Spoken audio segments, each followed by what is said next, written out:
जिनके मन ईर्ष्या और द्वेष के घर होते हैं, वे स्वयं तो इस आग में जलते ही हैं, दूसरों को भी इस आग में जलाने का प्रयत्न करते हैं। वे स्वयं दुर्बल भी हों और कुछ कर सकने योग्य न भी हों, तो प्रयास करते हैं कि विवेकवानों में फूट पड़ जाए, वे विभाजित हो जाएं। इसके लिए वे झूठ को बार बार दोहराते हैं ताकि वो सच लगने लगे। मंथरा भी यही कर रही है।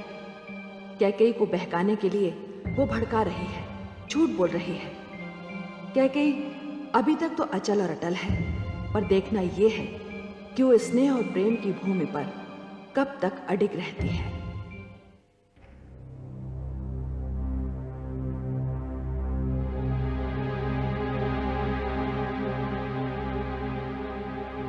ना जाने कैकेयी को बुद्धि कब आएगी। दिन रात उसे ऊंच नीच समझाती हूं, किंतु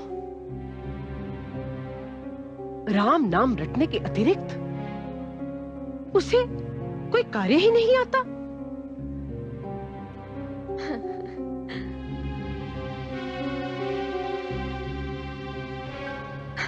धाई मां, आप यहाँ हैं? धाई मां, पुत्र भरत पुत्र वधु मांडवी को लेकर आ रहा है। उनके स्वागत की तैयारी कीजिए। तैयारी करूं? क्या तैयारी करूं? मेरे लाख समझाने पर भी अपना सबसे मूल्यवान आभूषण चूड़ामणि तूने राम की दुल्हन सीता को दे दी। मैंने सोचा था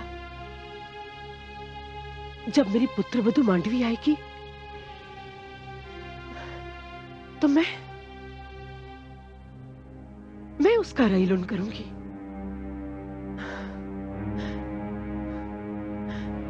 और तू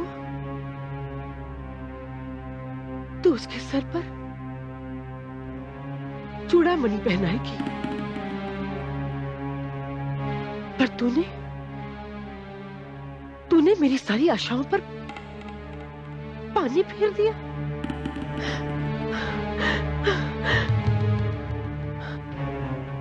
अब बता, अपनी पुत्रवधू मांडवी को तू क्या देगी? धाई मां, न जाने क्यों आपके मस्तिष्क पर बिन कारण चिंताओं का राज रहता है। हाँ, सीता और मांडवी बहनें ही तो हैं, पराई तो नहीं। अरे बावली, अब तुझे कैसे समझाऊं? माना कि दोनों में बहुत स्नेह है, किंतु सत्य ये है कि दोनों की न माता एक है और ना ही पिता। सीता मिथिलेश महाराज जनक की पुत्री है और हमारी पुत्रवधू मांडवी उनके अनुज कुशध्वज की। ये एक ऐसी सच्चाई है जिसे झुटलाया नहीं जा सकता और ना ही झुटलाना चाहिए। मेरी बात मान पुत्री, तो भी इस सच्चाई को स्वीकार कर ले, यही तेरे लिए अच्छा होगा।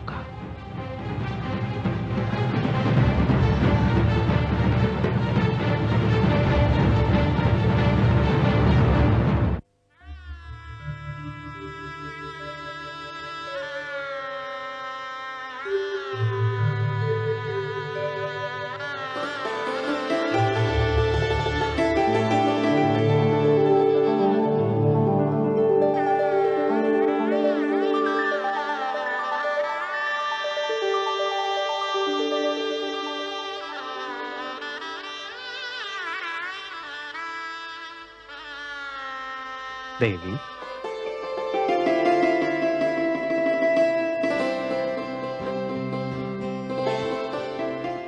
आपका स्थान वहां नहीं है।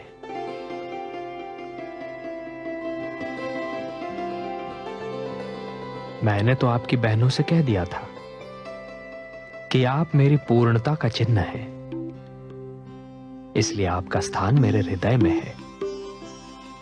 कदाचित मेरी छोटी बहनें आप तक मेरा उत्तर नहीं पहुंचा सकी। मैं तो केवल आपकी पूर्णता का चिन्ह हूं, किंतु आपने तो मुझे अस्तित्व दिया है। हाँ, अयोध्या पहुंचकर मुझे एक नए सत्य का भी आभास हुआ है। सत्य? मैं उत्सुक हूं सुनने के लिए। मुझे यहाँ पहुंचकर ऐसा लगा कि मैं और मेरी बहनें केवल आपकी और आपके भाइयों की पत्नियां ही नहीं हैं, अभी तो पुत्र वधुएं भी हैं। आपके माता पिता के प्रति ये हमारा उत्तरदायित्व है कि उन्हें क्षण भर के लिए भी ऐसा आभास ना हो कि हमने उनसे उनके पुत्र छीन लिए हैं। देवी, लोग तो कहते हैं कि मैं उनके हृदय की बात जान लेता हूं, किंतु आपने तो राम के मन की बात जान ली। तब फिर आप ये भी समझ लीजिए कि यहां दशरथ के परिवार में, रघुकुल में स्वार्थ जैसी किसी वस्तु के लिए स्थान ही नहीं है। यहां तो केवल प्रेम है, विश्वास है, श्रद्धा है। यहां आपको एक पल भर के लिए भी यह प्रतीत नहीं होगा कि आप यहां अनजान हैं।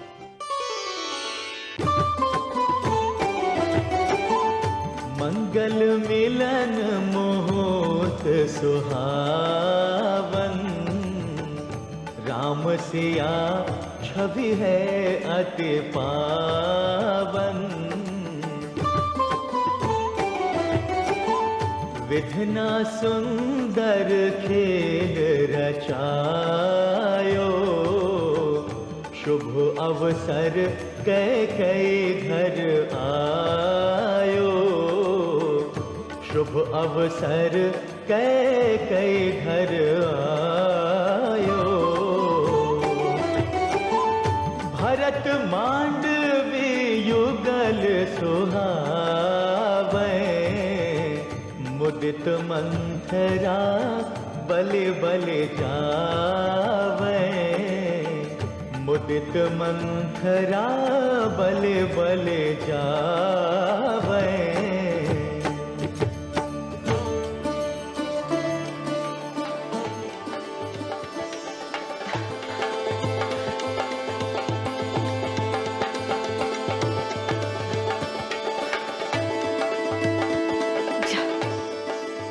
जा जा।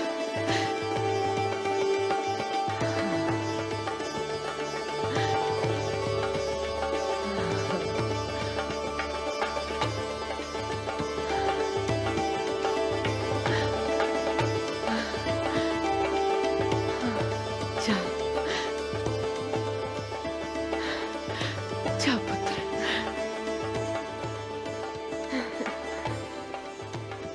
प्रतापी भाव, अखंड सौभाग्यवती भाव। पुत्री मांडवी, मेरा राम पर कुछ अधिक स्नेह है, इसलिए मेरे लिए सीता भी बहुत अधिक प्रिय है। किंतु इसका ये अर्थ नहीं कि भरत मेरा पुत्र नहीं और तुम पर मेरा स्नेह तनिक भी कम है। तुम मेरे लिए पुत्रवधू नहीं, सदा पुत्री बनकर रहोगी। जी माताश्री, मुझे मेरे पतिदेव ने बता दिया है कि श्री राम पर उनकी कितनी श्रद्धा है। हाँ माते, मैंने मांडवी से कहा कि यदि स्वयं ईश्वर भी मुझसे आकर ये कहे कि मैं भ्राता श्री राम से प्रेम करना छोड़ दूं, तो ऐसा करने से पूर्व मैं ईश्वर को छोड़ दूंगा। और रही दीदी सीता की बात, तो माताश्री, मैं अपने पिताश्री कुशध्वज को काकाश्री केवल इसलिए कहकर पुकारती हूँ क्योंकि सीता दीदी भी उन्हें काकाश्री कहती हैं। मैंने उन्हें पिताश्री आज तक कह के नहीं बुलाया। ये शब्द तो मैंने सदैव मिथिलेश के लिए प्रयोग किया है। और सत्य बात तो ये है माते कि हम चारों बहनों के शरीर चार हैं, किंतु आत्मा एक ही है।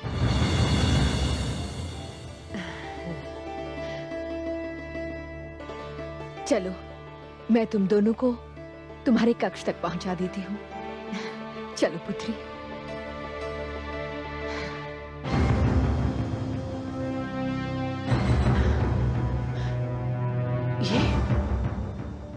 ये तो बहुत विकट समस्या है। इसका अर्थ ये हुआ कि मुझे अपनी पुत्री कैकेयी को केवल राम और सीता से नहीं, मांडवी से भी बचाना होगा।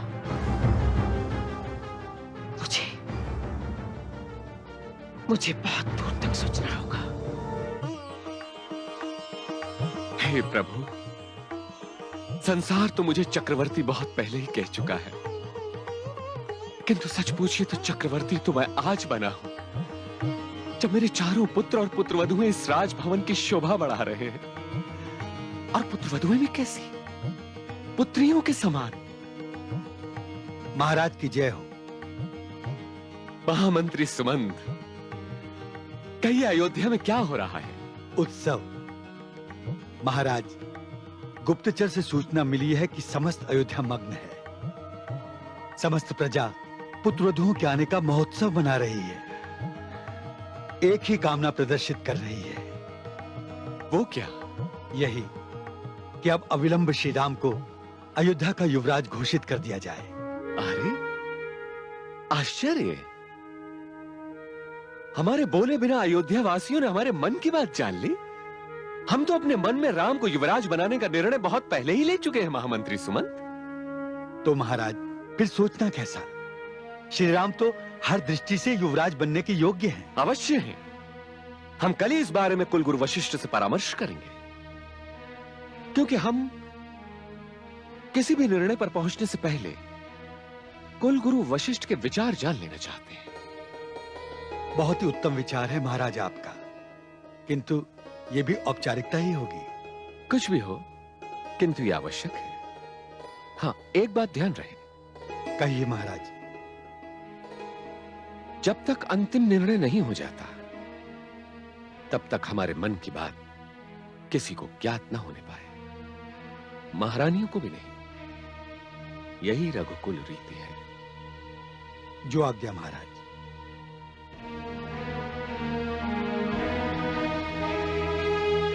दीदी, आज उर्मिला के मुंह से माता शब्द सुनकर मेरे मन में प्रसन्नता की लहर जैसे दौड़ गई। एक दूसरे परिवार की कन्या के मुंह से माता सुनकर मुझे जो सुख मिला, वो कभी लक्ष्मण के मुंह से सुनकर भी नहीं मिला था। सच दीदी, मैं जिस बात से बहुत प्रसन्न हूँ और प्रभावित भी, वो है इन चारों बहनों की आपसी एकता। जब मांडवी ने मुझसे कहा कि वो 4 शरीर हैं, किंतु आत्मा एक, तो मुझे ऐसा लगा कि हम तीनों बहनों ने जो एक परंपरा बनाई थी, वो हमारे साथ समाप्त नहीं हो जाएगी, हमारे पीछे भी बनी रहेगी। सत्य कहा कैकेयी, यही सबसे बड़ा वरदान है। एकता की भावना के बिना तो संयुक्त परिवार की कल्पना भी नहीं की जा सकती। यही भावना सारे परिवार को एक धागे में पिरोए रखती है। दीदी, ईश्वर करे हमारी एकता को किसी की कुदृष्टि ना लगे। हाँ दीदी।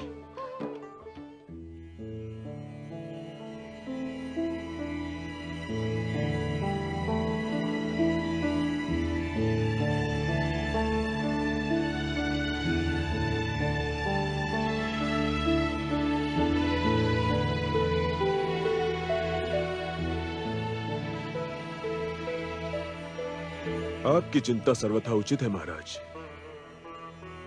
अयोध्या के लिए युवराज के चयन का समय आ गया है।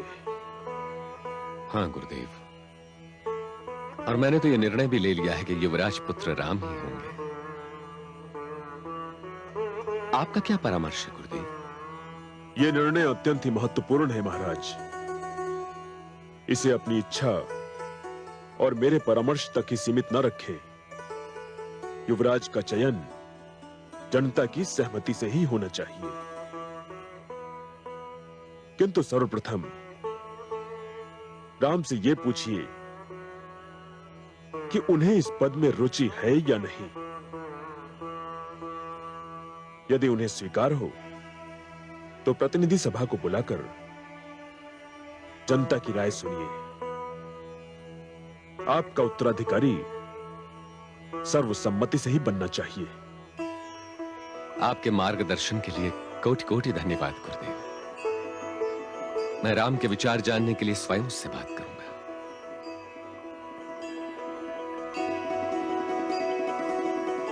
यशस्वी भव।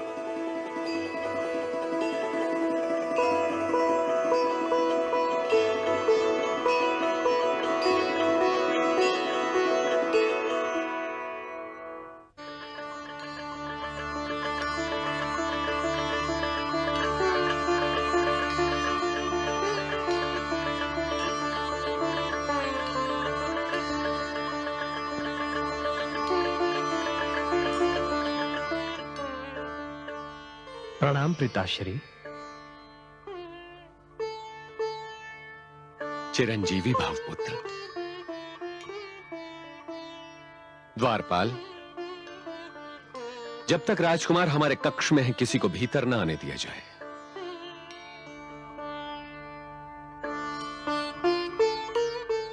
क्या कोई अत्यंत जटिल समस्या आ गई है पिताश्री, जो इतनी सावधानी बरती जा रही है?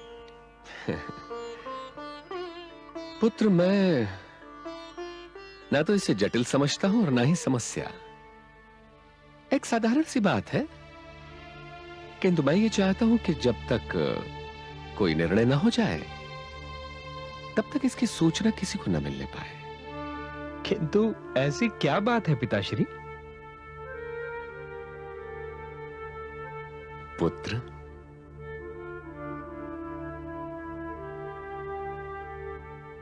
मैं तुम्हें अपना उत्तराधिकारी और अयोध्या का युवराज बनाना चाहता हूं।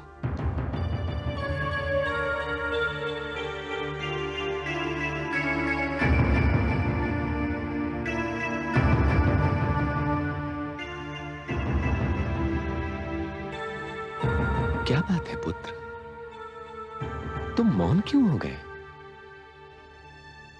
क्या मैं तुम्हारे इस मौन को तुम्हारी स्वीकृति समझूं?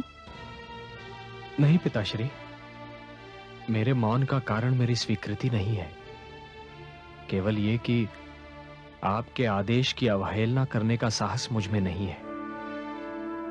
सत्य तो यह है पिताश्री कि युवराज पद या राजपाट की कोई भी इच्छा मेरे मन में नहीं है। और फिर मेरा यह विश्वास भी है पिताश्री कि इस पद के योग्य अनुज भरत अधिक है। वो राजनीति भली भांति जानता है। पुत्र, मुझे भरत की योग्यता में तनिक भी संदेह नहीं, किंतु तुम में एक ऐसी विशेषता है जो मेरे किसी भी पुत्र में नहीं, भरत में भी नहीं। ऐसी क्या विशेषता है मुझ में? ज्येष्ठता। तुम मेरे ज्येष्ठ पुत्र हो और परंपरा अनुसार राजा का उत्तराधिकारी उसका ज्येष्ठ पुत्र ही होता है। परंपरा कुछ भी हो पिताश्री, किंतु योग्यता ज्येष्ठता से अधिक महत्वपूर्ण होती है। ज्येष्ठता योग्यता का पर्याय कभी नहीं बन सकती पिताश्री। और फिर उत्तराधिकारी का चुनाव तो प्रजा की इच्छा अनुसार ही होना चाहिए। यह भी तो अयोध्या की परंपरा है। अयोध्या की प्रजा की इच्छा मैं जानता हूं पुत्र।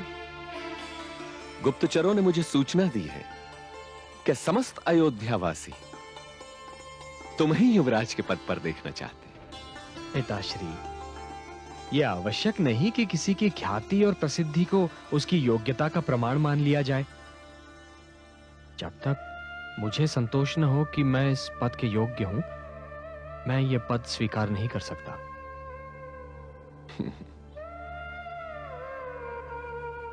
ठीक है पुत्र, मैं कल ही जनप्रतिनिधि सभा की बैठक बुलवाता हूं। तुम स्वयं ही उनके विचार सुन लेना।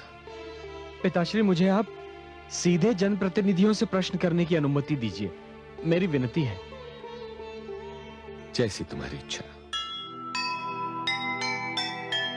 रामचंद्र की राह है मर्यादा की राह, ना सत्ता का लोभ है ना गद्दे के चाह।